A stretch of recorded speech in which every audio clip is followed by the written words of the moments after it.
La-Crosse School District is currently taking a closer look at its school resource officer program. School leaders say students of color in the district have voiced their concerns with SROs. They've pointed to data showing a higher rate of suspensions for students of color, although that is not clear if that's happened locally.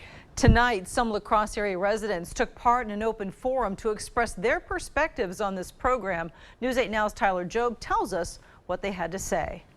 22 La Crosse area residents voiced many of their own opinions on whether or not the La Crosse School District should keep its SRO program.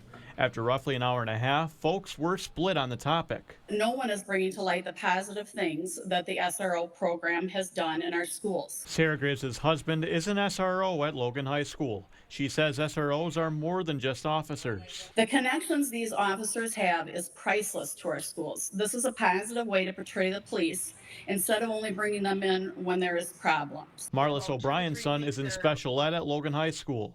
She says for 2 to 3 weeks, her son would cry before going to school. He's seen his teachers bitten, slapped, kicked, pushed, their hair pulled out. She says the SRO helped with their son's confidence. He would, take care of them and he would look out for them.